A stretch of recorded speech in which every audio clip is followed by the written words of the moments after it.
BA तृतीय वर्ष हिंदी साहित्य द्वितीय प्रश्न पत्र की जो चर्चा चल रही है, आज उसके आगे की बात करता हूँ। महादेव वर्मा।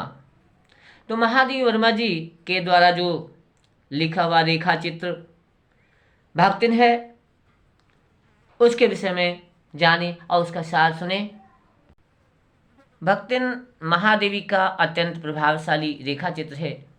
इस रेखा चित्र में महादेवी जिन्हें अपनी नौकरानी का जीवंत एवं प्रभावशाली रेखा चित्र प्रस्तुत किया है और वह प्रतिपादित किया है कि जिन्हें हम अशिक्षित और अनपढ़ मान लेते हैं, वे साधारण चरित्र, व्यवहार, बुद्धि और स्वाभिमान में पढ़े लिखे लोगों से बहुत आगे हैं। भक्तिन के माध्यम से नारी जीवन, अशिक्षित ग्रामीण भारत की समस्याओं, अशिक्षित एवं निर्धनता के बीच स्वाभिमानी भक्तिन के जीवन का चित्रण लेखा ने किया है। भक्तिन इलाहाबाद के झूसी गांव की रहने वाली अहीर कन्या थी।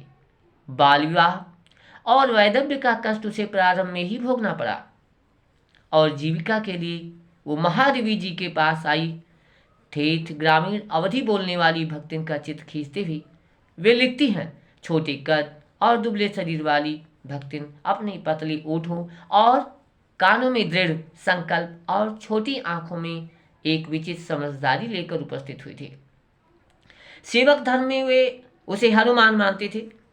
भक्तिन का पूरा नाम लक्ष्मी या लक्ष्मण था, लेकिन महादेवी जी के यहाँ भक्तिन नाम से प्रसिद्ध हो गई।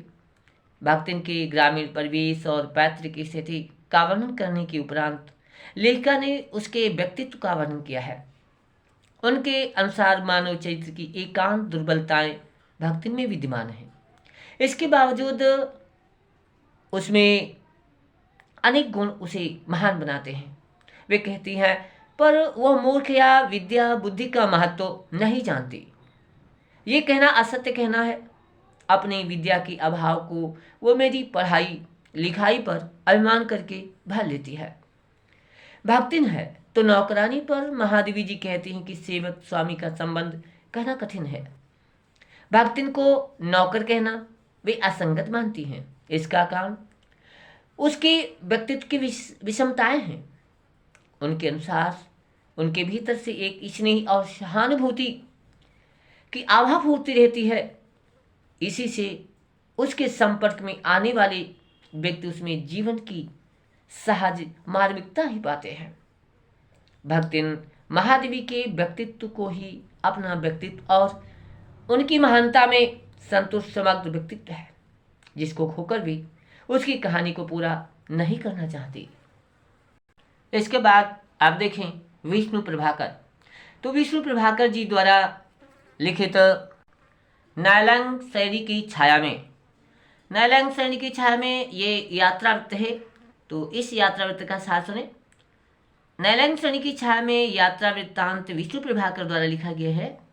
उत्तर काशी की आगे गोमुख गंगा के उद्भव स्थल तक की यात्रा का वर्णन प्रस्तुत यात्रा वृत्त में किया है, जिसे नायलंग शैली कहा जाता है। प्रस्तुत यात्रा 6 जून 1958 को प्रारंभ हुई थी। यात्रा वृत्तांत में लेखक ने यात्रा की कठिनाइयों के साथ हिमालय के सौंदर्य का वर्णन, वहां के दिव्य अनुभवों पर प्रकाश डाला है। वे कहते हैं, जहां एक और भयावह मार्ग हमारे साहस को चुनौती दे रहा था, वहीं प्रकृति का मुक्त वैभव हमें रोमांचित करने लगा था।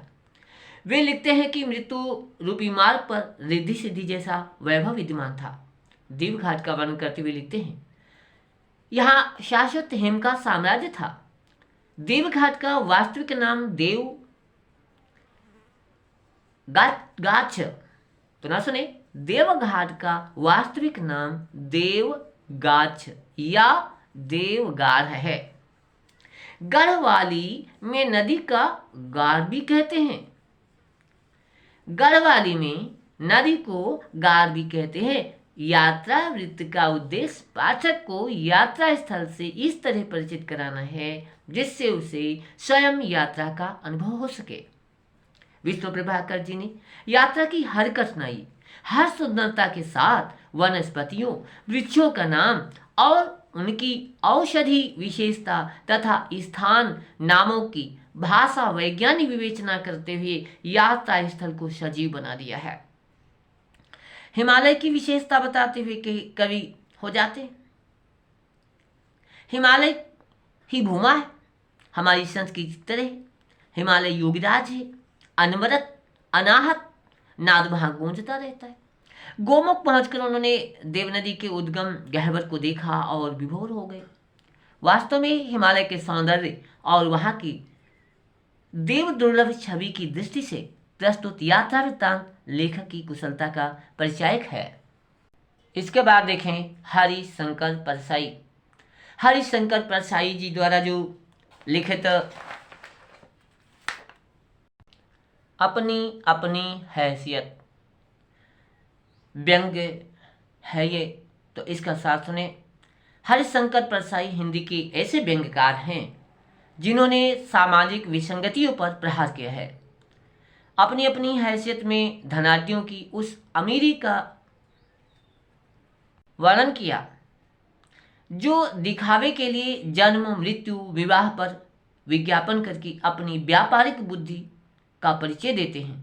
परसाई ने एक सेठ की मृत्यु पर पुत्रों द्वारा दिए विज्ञापन को आधार बनाकर यह सिद्ध किया है कि मिथ्या प्रचार के द्वारा केवल अपनी हैसियत दिखाना समाज की उपेक्षित वंचित वर्ग का उपहास उड़ाना है। ये प्रपंच पश्चिमी सभ्यता की देन है जिससे उसने बड़प्पन को दिखाना और समाज में निर्बल पर प्रभाव जमाना है। एक प्रकार से ये भी विज्ञापन है और धन की देवी का उपहास है। उन्होंने व्यंग्यपूर्ण ढंग से कहा कि लक्ष्मी जिसे धन दे उसे थोड़ी बुद्धि भी दे तो कृपा होगी। बस यहीं तक। इसके बाद आपको इस प्रश्न पत्र में जो मुख्य मुख्य प्रश्न आएंगे तो उन प्रश्नों की श्रृंखला आपको देंगे, जो बहुत मुख्य प्रश्न होंगे उनको तैयार कराएंगे। तो इसके बाद जो आपको वीडियो मिलने वाला है वह अवश्य देखें, जिससे आपकी सफलता निश्चित होगी, अधिक अंकों से विजयी होंगे।